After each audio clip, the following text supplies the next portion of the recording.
So before I started the PhD program at Columbia, I graduated with my Bachelor's of Science in Nursing, actually from a traditional 4-year program at New York University. And then afterwards, I worked for several years as an emergency department staff nurse here in the New York metropolitan area, and then also in Boston, Massachusetts. I wouldn't say that there was a single event that made me want to be a nurse. I think, since I was young, my grandmother, she lived with us for several years, and I would see her go in and out of rehab, into the hospital, and certainly I saw the effect that nurses had not only on her, but also on our lives, and I knew I wanted to be a nurse to make a difference in patients' lives. So working as an emergency department nurse was very stressful but incredibly gratifying. There were, times where you're faced with very difficult situations, for instance, emergency department crowding, and also you're seeing patients when they're at very vulnerable stages in their lives. But really you feel like you do make a difference, and I thought that was one of the best things of being an emergency department nurse, where you're confronted with many challenging situations, and really, you're really at a crucial point in patients' lives. So there were several factors that influenced my decision to come to Columbia University School of Nursing for my PhD. The important thing was, finding a match, finding, what are you passionate about as far as your research interests, and what faculty at Columbia University School of Nursing could be, a good sponsor or a good mentor. And certainly I did find that at CUSON. But another two big things that prompted me to come to CUSON for my PhD was that they had, at the time, they were one of the few universities, I believe, in the Northeast that had a BSN to PhD program. And not only did they have the program, but they also offered a great financial package to support PhD students. So there were a few reasons why I chose to come and pursue my PhD at Columbia Nursing. The first of which was that I found a really great match, both within my research interests and with faculty. Also, though, they were, at the time when I had applied, they were one of the few programs in the Northeast to offer a BSN to PhD program. And not only did they offer the program, but they also offered a good amount of financial support for their PhD students. Sure. So my primary mentor is Dr. Elaine Larson, and I cannot say enough wonderful things about her. I don't know how she does it. I know she has a tremendous amount of responsibility, but I think I speak not only for myself, but for all of her students when I say I really feel like I'm a priority. And not only Dr. Larson, but also Dr. Patricia Stone. And really, I could say that many of the professors here that have taught me in classes have really acted as informal mentors along the course of the program. Sure, so my research is around quality of care in the emergency department, and specifically I'm looking at emergency department crowding and infection prevention practices. So I want to see kind of what I hope to achieve is really downstream to really improve patient care and also patient outcomes that are attributable to the emergency department setting. And right now my dissertation involves infection prevention practices, emergency department crowding, but really though I'm really interested in quality of care in the emergency department. Actually, between my first and second year of study here at Columbia Nursing, my dissertation sponsor, my mentor, Dr. Elaine Larson, she encouraged me and mentored me through the process of submitting a National Research Service Award, which is an F31 mechanism through the National Institute of Nursing Research. And so I applied for a research grant, a student-led research grant, and actually that has supported my research training. So Dr. Larson, she was incredible in mentoring me through that process, gave me countless amount of feedback. But also, I want to point out at Columbia Nursing, it's not just, while Dr. Larson is incredible, there are, a plethora of resources available to facilitate nurses in the conduct of research. So for instance, at Columbia Nursing, they have the Office of Scholarship and Research. And so when I was submitting the NRSA, actually a group of my peers actually read through my dissertation, and we had a mock review. That sounds really helpful. Yeah, it was. How did they help you during this mock review? It was actually right after Sandy. and I didn't have power for about, I don't know, 10 days or so. So it was supposed to be kind of in an open room, but I actually got the feedback via email and phone conversations, which was actually terrific because I couldn't get into the city at that point because the trains weren't really running. But really they saw a lot of flaws. When you're, I don't want to say a lot of flaws, but when you're so into your research, you're so close to it, it's hard to kind of step back and say, you know what, let me think, how does a novice reader, somebody who has no idea what I'm trying to do, how do they interpret it? And their feedback was really, really incredibly helpful, and I made a fair amount of revisions based on their critique. Sure. So right now, in regards to my publications, I have actually submitted and I've published actually 2 aims of my dissertation. Both of those aims, the senior author was Dr. Elaine Larson. So certainly you can see me speaking a lot about Dr. Elaine Larson and the mentorship that she had given me over the course of my research training. And in doing these publications, writing a paper and doing the research, it's certainly not something that can be done overnight. This was an ongoing process, and she's really, walked me through pretty much every step of the way. So I think what's really special about Columbia Nursing is that it's equipped me with a lot of skills and a solid foundation with which to conduct solid research.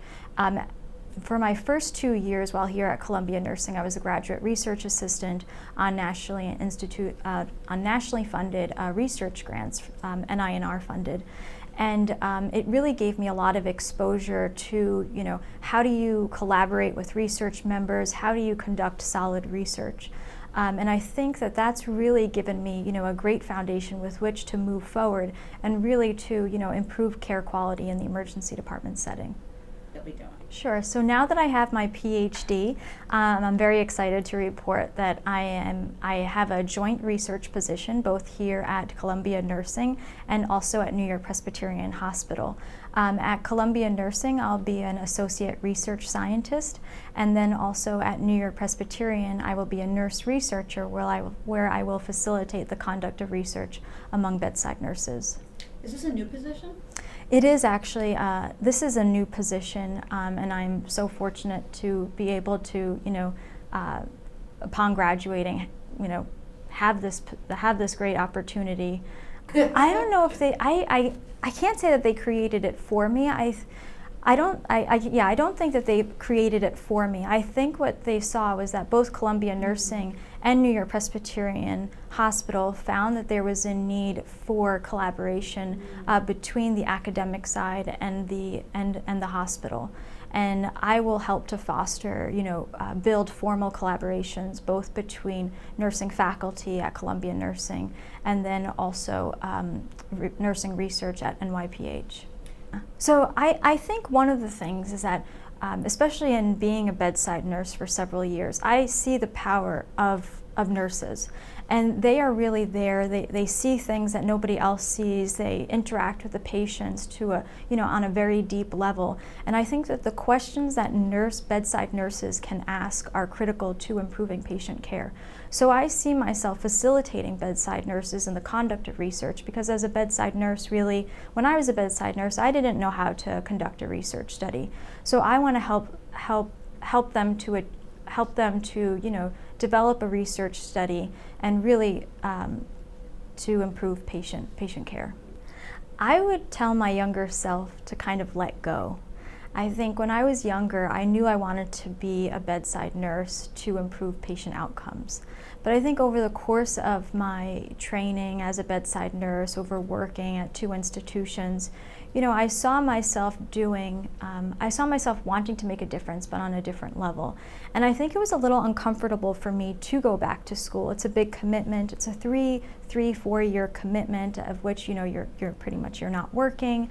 And so I think I would tell myself to kind of let go, know you're not going to have all of the answers figured out, but you'll make it work. So at Columbia Nursing, you're mentored and you're educated by, leading nurse researchers. And they have mentored a countless number of students before you, and they see things in you that you might not actually recognize yourself.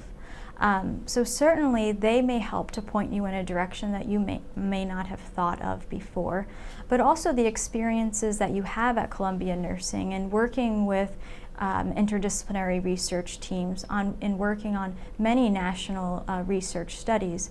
Certainly you see things differently. You see them differently than you would have before, having not have had these experiences. Actually, when I came into Columbia Nursing, I thought, oh, this person's got their PhD, they must be super smart, wow, incredible. But now that I'm going to actually defend my dissertation next week, really what I've learned is that I don't know a lot about, I really don't know a lot about anything. So it's really given me, I think it's given me certainly a desire to learn. But no, I don't think I can do, I don't think I would ever say, it's just not in my personality to say. Well, clearly you've just landed this fantastic Yeah, position. which is terrific, yeah, and I'm super excited about it. But yeah, I am proud to be a Columbia nurse. Okay, one more time. I am proud to be a Columbia nurse. You know. I am proud to be a Columbia nurse. So I graduated Columbia Nursing School in 1974. So I'm the class of 1974. I went to high school in Newton, Massachusetts, and then I went to college in Connecticut, and I was in a liberal arts college, getting a liberal arts degree, and not really knowing what I wanted to do. I would say I was maybe a bit confused, certainly unsure of myself, and unsure of what career I wanted to pursue. And actually, it was my mom who reminded me that many years before, when I was a child, I had been in the hospital for something, and she said, "Don't you remember what an incredible experience you had? And you sort of fell in love with being in the hospital and the doctors and the nurses, and why don't you consider nursing school?" And at the time I thought, I don't know, that sounds funny to me. But I did the research, and I looked at the nursing schools at that time that were considered to be the best, and Columbia Nursing School was certainly considered to be one of the best. And so I did the work around applying and came to visit and was familiar with the neighborhood and the area and was lucky enough to be accepted at Columbia Nursing School, and I began. It's a hard question to answer because I think being a nurse, part of what makes you want to be a nurse is something from within.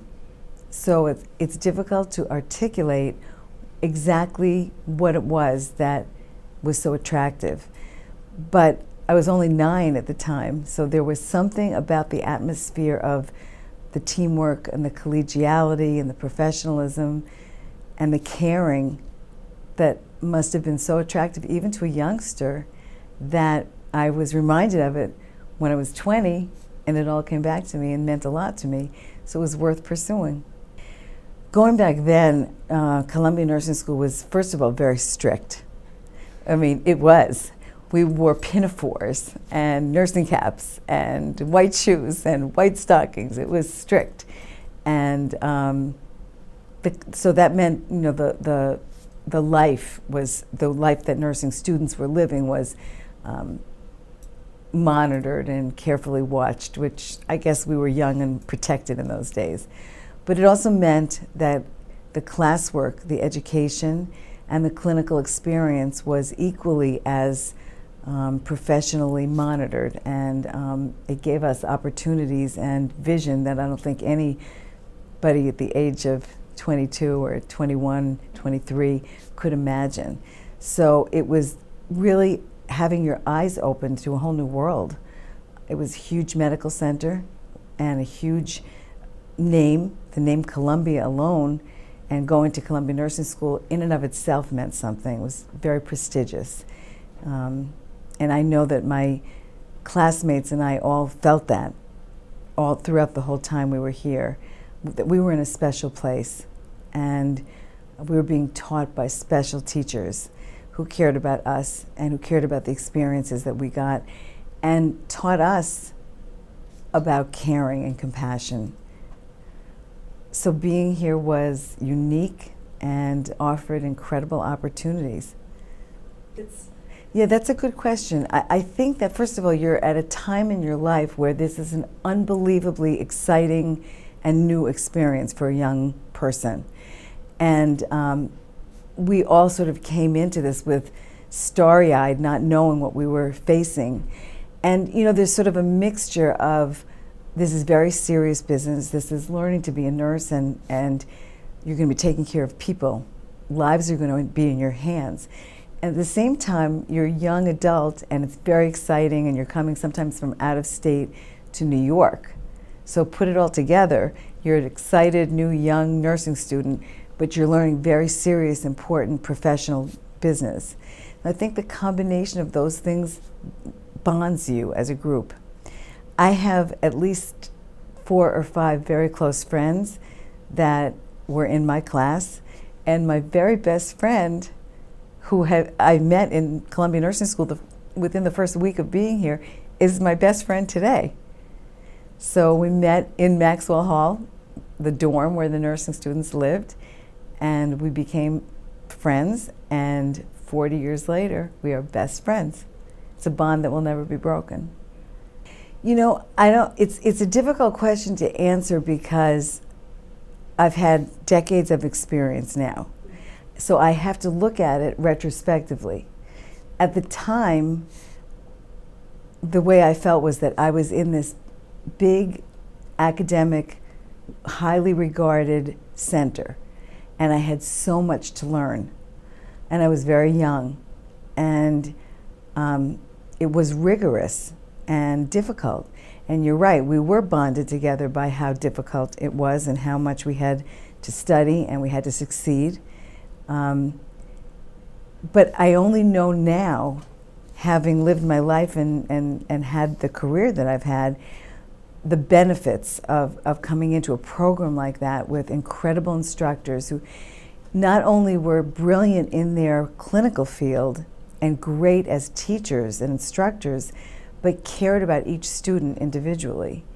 And I think the commonality that we shared of living there and knowing we had to get through the next course and study together and help each other. And then we also had to learn how to care for patients, which it was very scary when you first do that. And you go to nursing school thinking that I'm going to be a nurse, I'm going to be taking care of patients, and these are words, until you're actually at the bedside touching somebody, or learning how to take someone's vital signs, or learning how to feed somebody properly. And some of the things that we take for granted today, when you're that age and you're being taught, it's all brand new and it's all frightening. So having lived through that together, there's no way that you can't get bonded. It's an incredibly moving and rich experience. And Columbia probably could not prepare you any better. I don't think Columbia could prepare anyone better. It's the best program that there is. So let's fast forward now. What did you do after you graduated?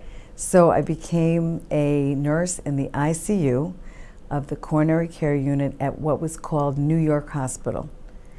And I was a nurse for about 4 or 5 years, and I loved it. So I went from nursing school with this intense learning, training, education, testing, and finally graduating into basically the front line, because I was in a very, very high acuity intensive care unit.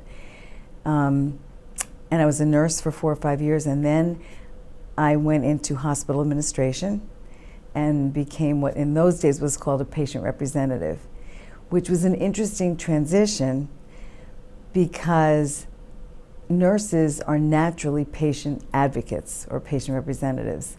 Whether they realize it or not, they're constantly advocating for their patient. Somebody needs additional pain medication, or their meal isn't right, or they need their family, or they're not sleeping, or they're not walking, whatever it is, it's generally speaking the nurse who recognizes it first and has to take some action to try to address that. That's easily translatable into much bigger issues, administrative issues and management issues. So I became a patient representative and was one for about 4 years. Then went out to have my first baby, and I thought, that's it. my career is done. I'm going to be a mom. I'm going to stay at home. Except I had a very smart boss who said, take your time, take a year, and when you come back, I'm going to promote you. And you can work part-time for a little while. And then the hook went out and I came back. So then I became the assistant director of a department for about 4 years, and then a director, and then a vice president of the hospital, at which point New York Hospital merged with Columbia Presbyterian, or Presbyterian Hospital of New York. And by then I had a portfolio of departments that I was responsible for. So patient services, the volunteer department, the chaplaincy department, the administrators on call who worked at night and managed all of the administrative responsibilities for the hospital at night. And this was now for the entity of New York Presbyterian Hospital, much bigger, and the merged entity. And then I, with another colleague, I built the global program, or the international program, for the hospital from the ground up. Literally building the space, hiring the staff, writing the policies, and beginning an international program for New York Presbyterian, which has now been in existence for about 16 years. So that went on until I became a senior vice president, working for Dr. Herbert Pardes, who was the president and CEO at the time. And my title changed to Senior Vice President for Patient Services and Special Assistant to the President and CEO. And I worked for Dr. Pardes for 12 years until he retired. He's now Vice Chairman of the board of the hospital.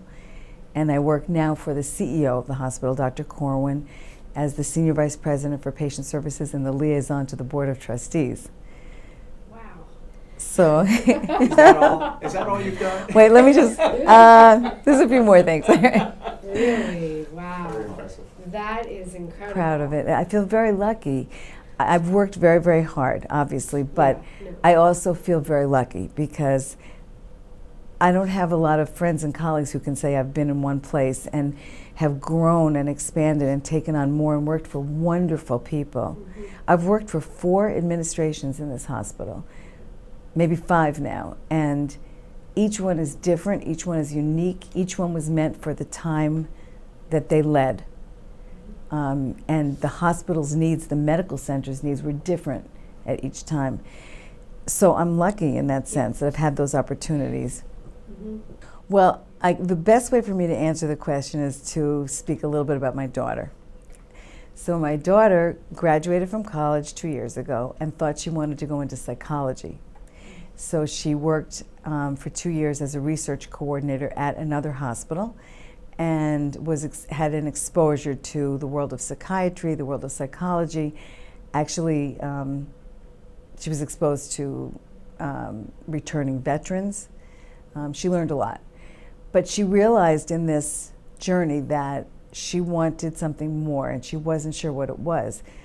So she set out to shadow and interview people who did all kinds of different things. Nurses, doctors, psychologists, midwives, nurse practitioners, surgeons, every possible imaginable occupation, but more toward the clinical field, toward the clinical area. And when she finished this journey, she said, I want to be a nurse practitioner, and I want to go to Columbia. So to answer the question fairly, I think, first of all, Columbia has a spectacular reputation as an educational institution, as a medical center, just as an incredible place with rich history and amazing people that have both been here and who are here today. So she set her sights on that. And I think one of the things and she was lucky enough to be accepted to Columbia Nurse Practitioner Program, and she's doing it now. She's taking this program. One of the things that she's learning now and that I learned then was that you get the benefit of an incredible multidisciplinary group of people. You meet every kind of person, both people that you work with and also people that you take care of. So being at Columbia and being at a medical center like this and being in a school like this, you have the benefit of every possible type of person to be in contact with, from culturally different, religiously different, socioeconomically different, but also in patient care, you learn the various needs of people that are in the community and people from other countries and everything in between. This is something unique, and Columbia probably has the best of all worlds when it comes to both the faculty, the students, the people that you work with in the hospital, as well as the patients that you take care of. I think the other thing that you learn from having the privilege of going to a place like Columbia Nursing School is that there's a combination of taking care of people and showing caring toward people. So both care and compassion. And I think you learn it partially because it's given to you as a student. So you feel it for yourself, you learn to be that way with your colleagues and your fellow students, and you're taught and you learn that when you're caring for patients.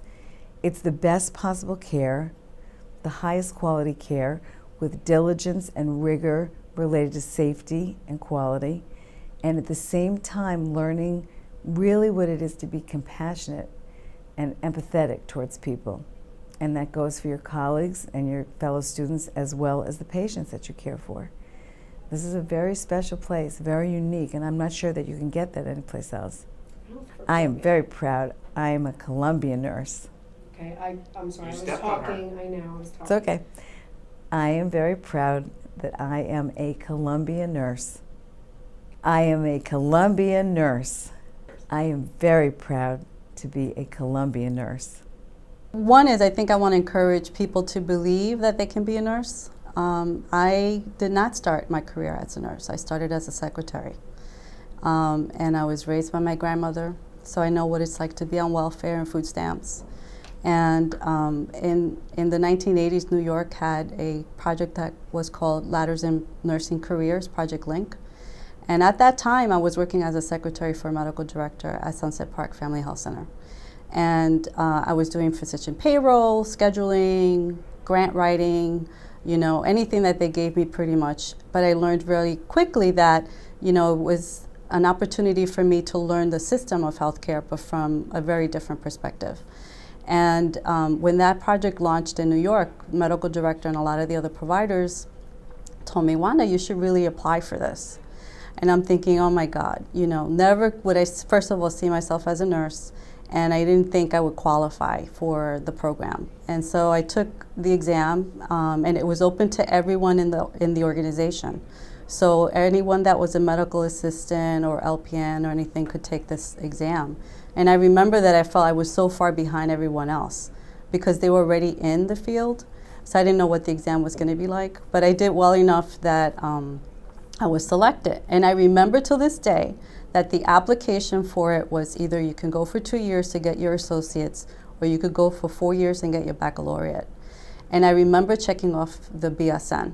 And I figured that if you were going to give me the time off to work and go to school, because they maintain your full-time status, and you had a commitment back to the organization after you were done, I said, well, if this is a pathway for me to, one, go to college and come out with a baccalaureate degree in nursing, I'm going to go for the baccalaureate degree. It was the best decision I ever made.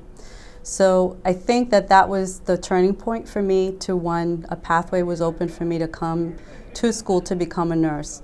But the other thing that was really interesting about my path was that I was so familiar with community health. I knew all the programs that we offered in the community that we worked with. And I was, the scheduling, the special services, primary care, pediatrics, our walk-in, the number of patients that might show up in our emergency room if they didn't have access to primary care. So I was very used to that environment. So I remember when I finished my program and I had to commit to work for the hospital, that it was inpatient. And I remember seeing patients that I knew from the health center on the inpatient side, and I basically said, what the hell are they doing here? Like, I felt like we were failing them, because my vision is that we should really focus on prevention and primary care, because we should really be avoiding people coming into our emergency rooms and being hospitalized. So that kind of drove me to go back after I finished. I graduated in '96. I went back in '98 and got my master's. and became a nurse practitioner. And Can I pause? Where did you do the program? You're back. I did it at Long Island University. And so, So let's pick it up with after I graduated. so after I graduated from Long Island University, I worked at Luther Medical Center as inpatient. And then after being there for a year and a half or two, I really wanted to come back to the outpatient side. I really wanted to work at the Federally Qualified Health Center, which is Sunset Park. And I really wanted to do something that was programmatic towards prevention. So I noticed that there were things like a lot of asthmatic admissions for our kids, a lot of chronic conditions such as diabetes.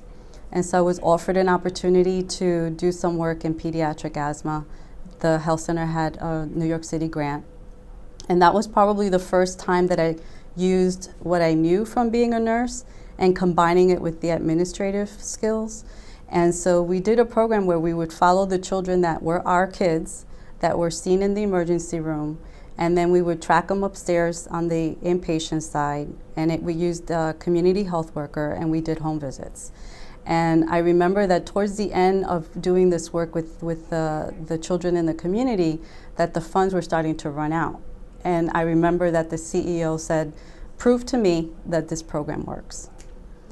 And I'm not a researcher at that time, so you have to remember this is way back. And I remember trying to come up with how do you prove that as a nurse, right? Because my skill set was somewhat different. And so what we did was we looked at 50 of the kids that were part of our managed care organization, and we tracked those kids. What did they look like before we started our intervention with them, and what did they look like after? And with 50 kids that we tracked, we saved the hospital system $500,000. Oh, how did you do that? Because we avoided emergency room admissions and we had avoided hospitalizations. And there was a lot of education and teamwork with the providers and the home visits and the community health workers, helping the parents to understand their child's asthma, how to read their symptoms, when they should be giving them the medication. And so we were really able to avoid those hospitalizations and those emergency room visits. So that's where the cost savings occurred. So as part of that work moved forward, the other thing that we did was we submitted for a award. So there was this national award that was called the C. Everett Koop Award. And I felt that we had done a good job and we should submit for this award. And I remember that there wasn't a lot of belief that we would be able to fit this competition because it was a really big national award. And lo and behold, we submitted and we were selected. And so that was the first kind of U.S. Surgeon General award that was recognized. C. Everett Koop National Award. And that was for the program that we had in asthma, for our prevention program that we had. And it was with home visits and, follow up with the patients. I love the model because we also worked with community health workers. And so we would go on home visits, and this is the power of this, and this is what people need to realize, that we can stand on our heads, give our patients medications, but if we do not understand the circumstances under which they're living, as part of some of those other social determinants of health. The C. Everett Koop National Award for the work that we did in pediatric asthma. And the rationale was because we demonstrated a huge cost savings to the system, the healthcare system, and more importantly, our Medicaid managed care program for the kids that we were following. And it was because of the avoided hospitalizations and emergency room visits that we had. And so as a result, we saved, like with 50 children that we kind of did this really quasi-experimental kind of tracking, showed that we saved the system $500,000. And that was just a small slice. That doesn't even count all the kids that we tracked in the program, but I had to demonstrate that the program was saving money. And that was one of the ways that I did it. But now that I'm in the PhD program, now I see that there was an opportunity to write about all this work, and I never did that. So it was, it's nice to be recognized, but I think now in my journey in the PhD program, I see the rationale as to why this other skill is so important. So I think one of the things that's really important in our healthcare system is to understand that you can stand on your head and give patients all the medications day in and day out, but if we don't understand the circumstance as to how they're living, if they're able to afford it, what is their commute to come to the visit with the provider, do they understand the medications and how they work. Oftentimes I would find patients that might go to 2 or 3 different providers with the same medication that did the same exact thing and didn't quite understand. And so it was a really big opportunity for us to teach the moms, one, how to read the child's asthma symptoms, 2, know that they were able to provide certain medication to the kids. They had an action plan that they would follow. And so they were empowered to make decisions for their child's care, but they had knowledge to know how to do that. I think the other thing that was really critical was that when we would have a child and we would say, like, why is it that they're coming in? And you would do the home visit with the community health worker, you would find out there might be someone else in the family that's a smoker, that, you know, it's not part of the history that maybe would come up during the visit with the provider. They might have a cat. They never want to disclose that they had a cat. There was one place that I remember to this day where the mom was immaculate. I mean, she did everything that, you know, she needed to do for her child to avoid coming into the emergency room in the hospital. And it wasn't until we did the site visit to her home we found out she lived over a laundromat. Didn't matter what we were doing, it was the environment. So one of the things that was really great about this program was that we were able to go then work with the social worker, community health, the Magic Care organization, and talk about this is the circumstance, and unless we change the environment, this is just going to be a vicious cycle. So that's a really good example of how we need to look at these social determinants of health in the environment along with the clinical components. Really look at things holistically to see where is it that we can make a difference. And that's what I love about nursing. Nursing teaches us to be very holistic in our approach in working with patients. So I applied to the PhD program in 2012. And prior to coming to Columbia, I've had a very successful career. So while I've had humble beginnings, I believe that I'm here to make a difference, that I'm here to contribute. So one of the rationales when people ask me, Wanda, you know, you had a very, successful career. Why is it that you decided to go to Columbia? I said, because I want to be a better consumer and producer of research. Because even though I've done national work and I've been on national programs and I've been on national committees, I didn't quite know how to digest the information when it came to research. You know, was this research stronger than something else? How do I take this information and decipher it to make a decision or recommendation that might have national impact? And then I knew that there were gaps, and how do I address those gaps? So, and I always go back to the things I struggled with, so a good scenario is, prove to me this program works, right? And you're like, how do I do that? When you're really looking at the front line and you're looking at getting the work done. But then when you want to create system change and you need that evidence, you need to go toe to toe with whether it's a policymaker or whoever is on the other side of that table and be able to provide the critique and the information to stand by the type of recommendation you're making. Now I have more confidence in being able to say that I'm developing that skill because I'm here. I would say that maybe before I would have gone more with passion and believing that it made a difference. Now I'm going with proof that it makes a difference along with the passion. So what's the focus of your research here at Columbia? So interestingly enough, before coming to Columbia, I was on the National Diabetes Education Program. I was chair of their operations committee. And if at the beginning of this journey, if you had asked me, what would you be doing? I would have said diabetes, because I've been doing this work nationally. So one of the beauties of coming in and really being able to focus on this next phase of your learning is the ability to learn. It's the freedom to focus, read, digest it, and try and figure out what are the gaps. What is it that's not happening? So because of my kind of journey of having been also an executive nurse fellow, Robert Wood Johnson executive nurse fellow, and a Jonas nurse scholar, I started to think about leadership in nursing. And the IOM Institute of Medicine Future of Nursing report has these recommendations of, how can nurses help lead and transform change in healthcare? What can be our contribution? And one of those is like for us to be more transformational leaders. So that started me looking at research on leadership in nursing and identifying what does it mean to be politically skilled.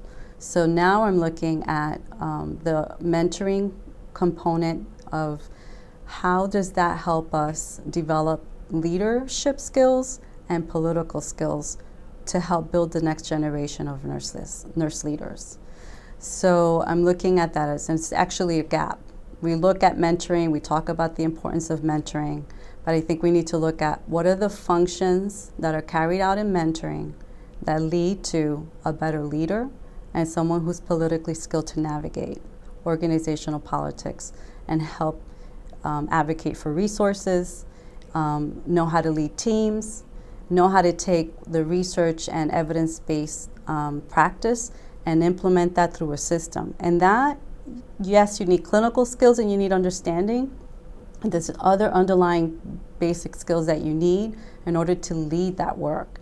And that's the gap that I'm kind of finding in my research. Yeah, actually it's a great point, because one of the things that I did was purposefully took classes at the Morningside campus. So one of the classes I really loved was at the School of International and Public Affairs, and it was the Dimensions of Leadership.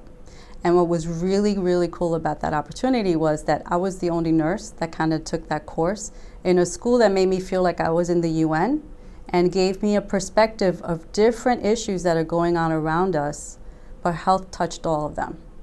So if there were people that were looking at social justice, that to me is a very relevant issue for us in patient care.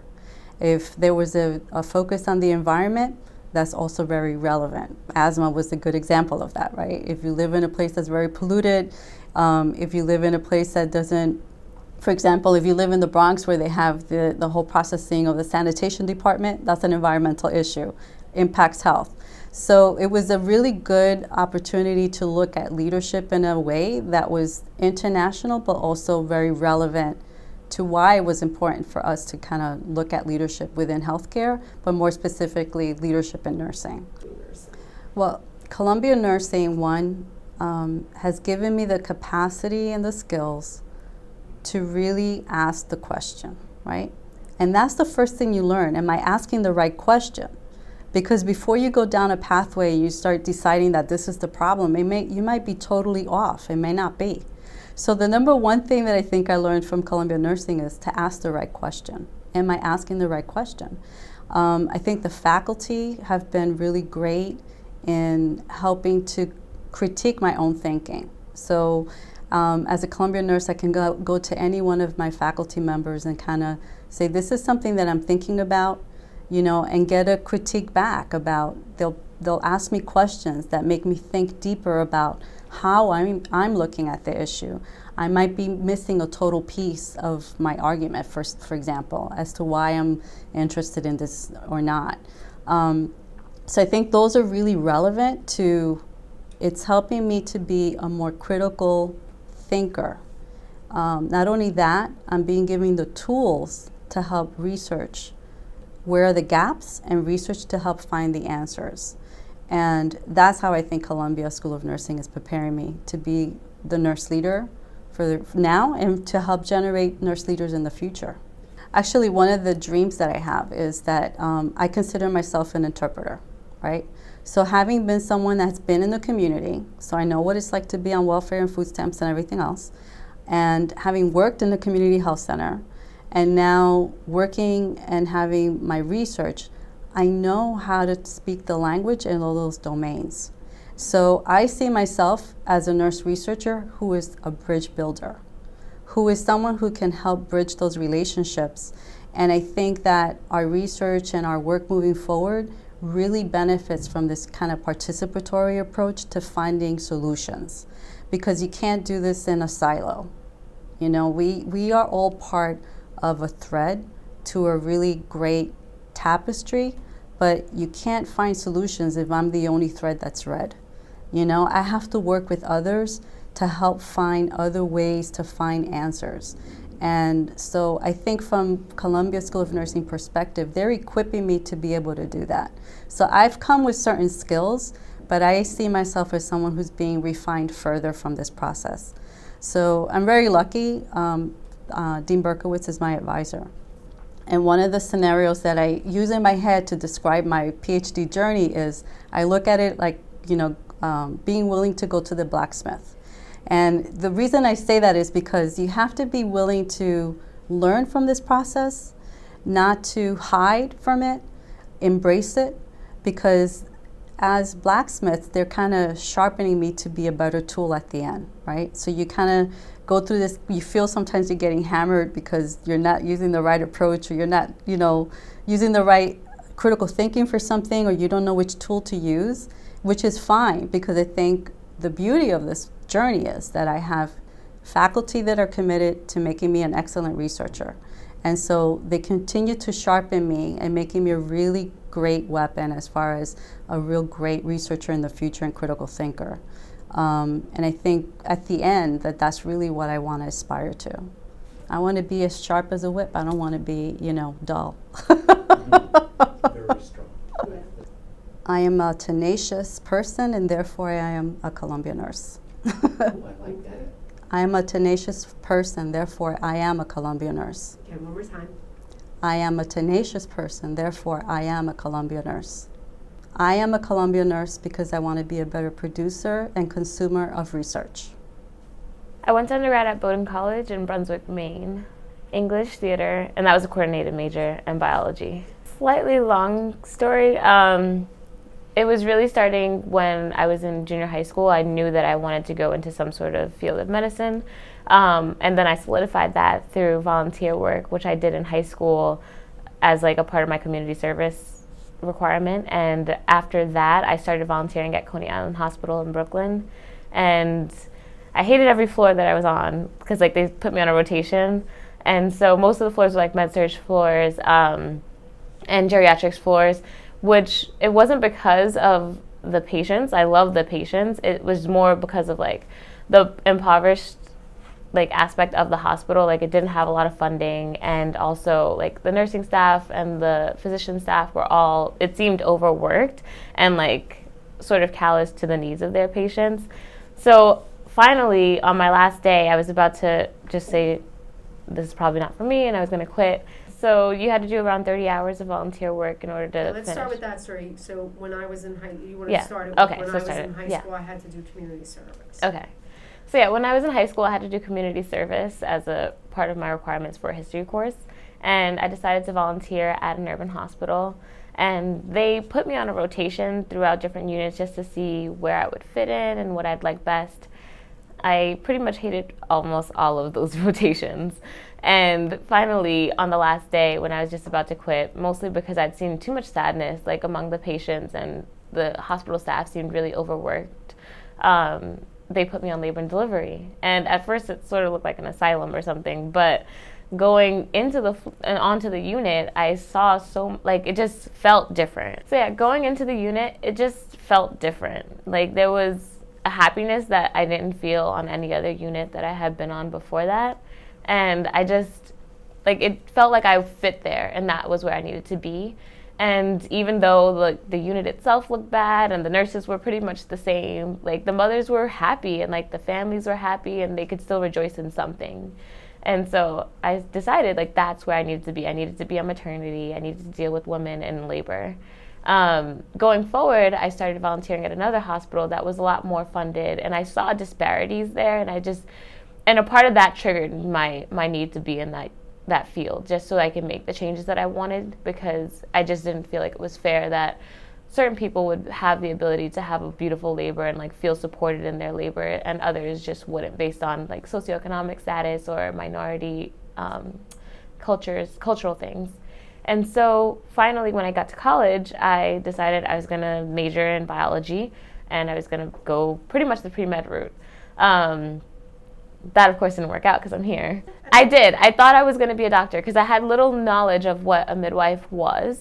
And it wasn't until about my junior year, where I was really struggling through the core sciences and beating my head against the wall and really getting down on myself, that a woman that worked in the learning center came to me, and she just said, maybe you should consider other professions within the same field of medicine. And I decided, in college I majored in English theater and biology, but originally I started out as a biology major And I knew that I loved English, and so I wanted to pursue that as well and potentially do a double major with English and biology. But towards my junior year, like just life in general just became so stressful, like dealing with my academics and struggles at home, which were 5 states away.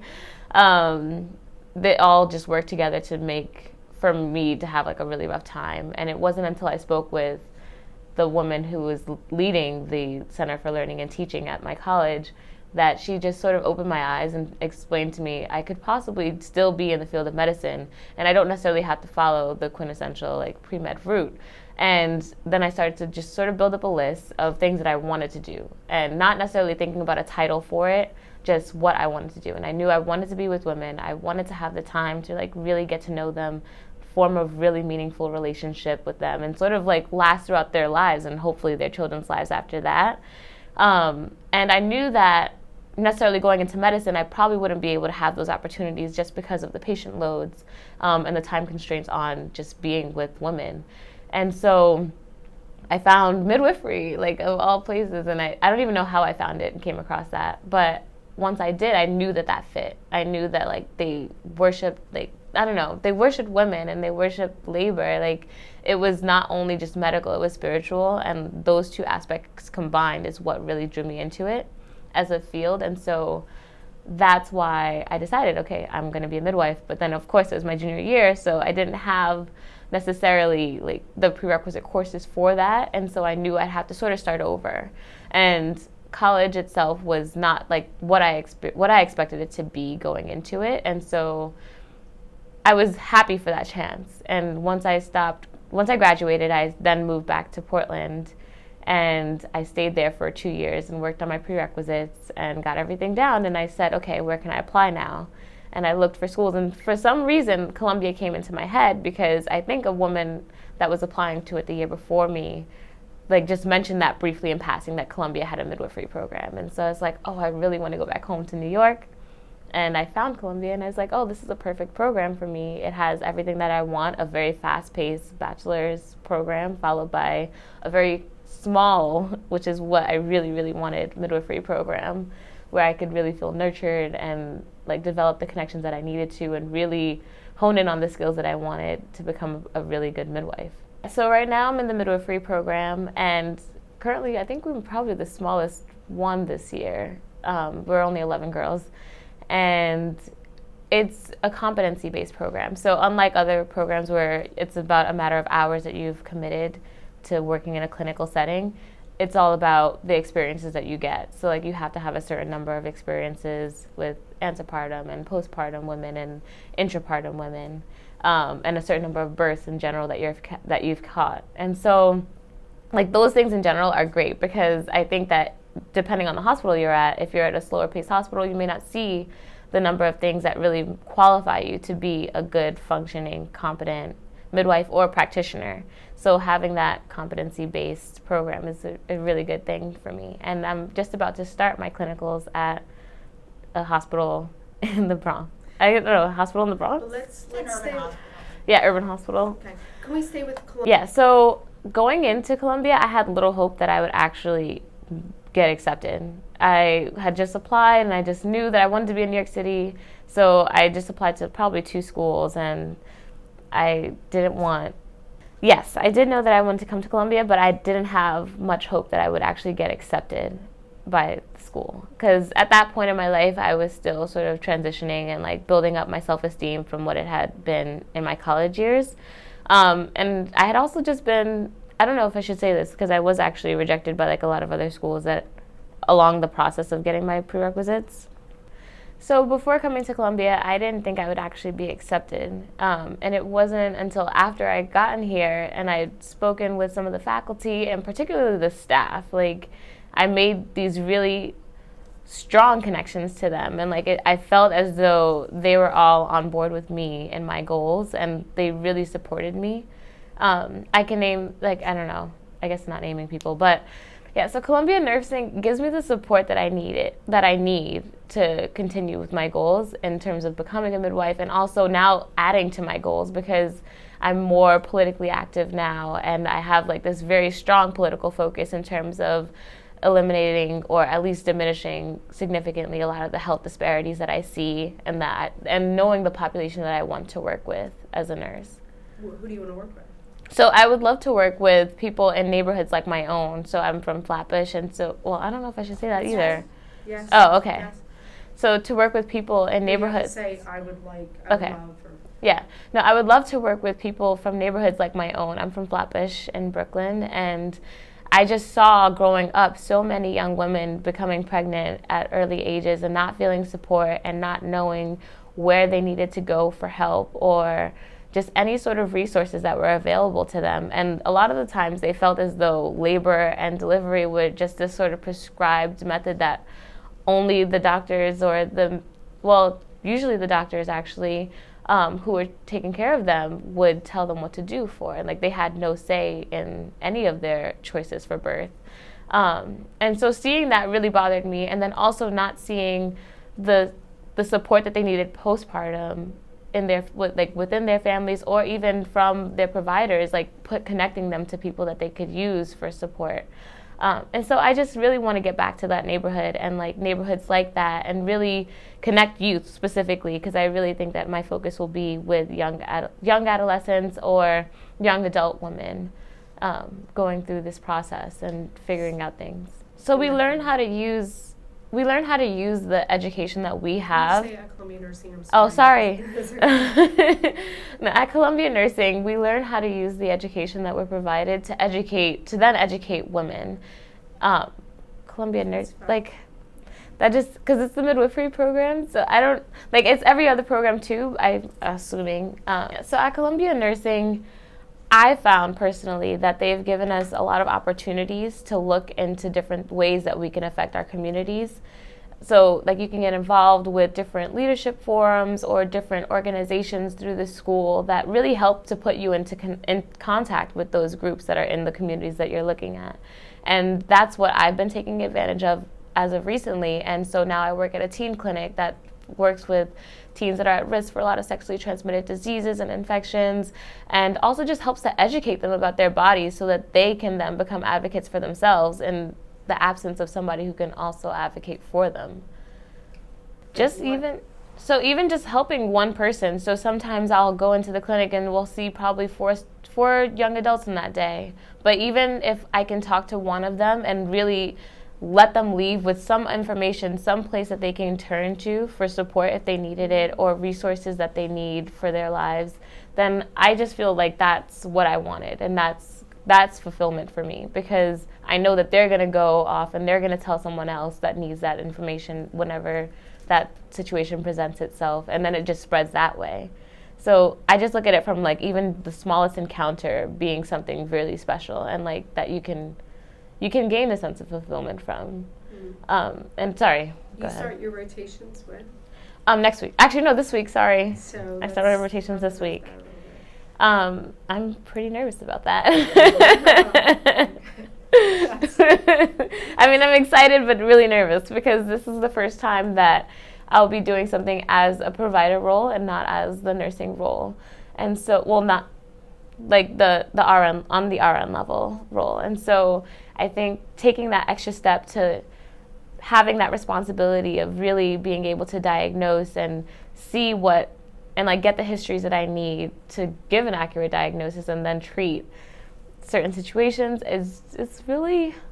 it's exciting, but it's kind of scary because it's so quick, and it's just you're in that role now, and making that adjustment is interesting. Well, I think that the best thing that Columbia Nursing does is teach you, well, not really teach, it's more honing in on critical thinking skills, and that's something that you can't teach, because I'm not too afraid of not having I don't know if I should say this either, because not having all of the clinical skills, because you can teach clinical skills, and that's not something that is going to be that difficult to learn, especially if you've gotten into Columbia. You can do those things, and it may not be incorporated into our program as of right now, but once you're on the floor and on the units, you'll learn those things.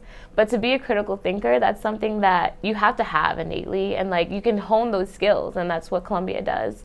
And so I think that for students interested in programs like this, if by the end of the 12 months of their BSN part, they're feeling as though I don't have all those skills that I thought that I should have as a nurse.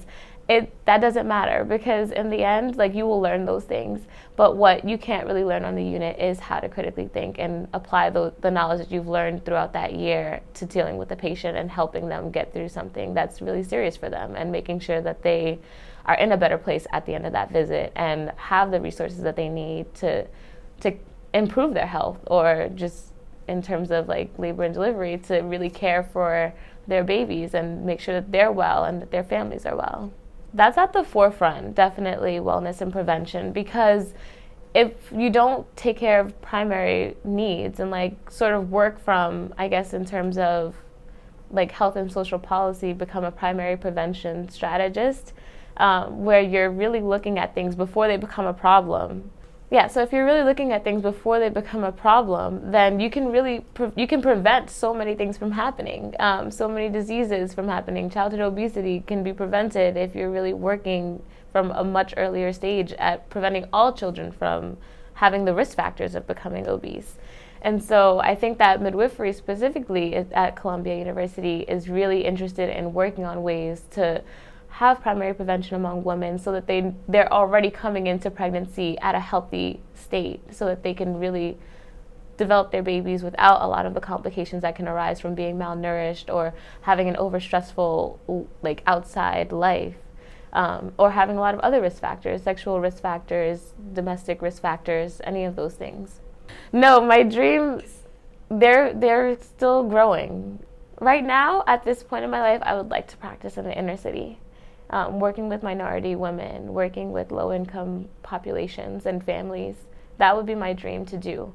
But I also want to add an education component, because I really want to work within schools, and I feel like we don't introduce sex education early enough in schools, and we don't really talk about options. We are one of the worst countries in terms of using long-acting contraceptives that are proven scientifically to be so effective.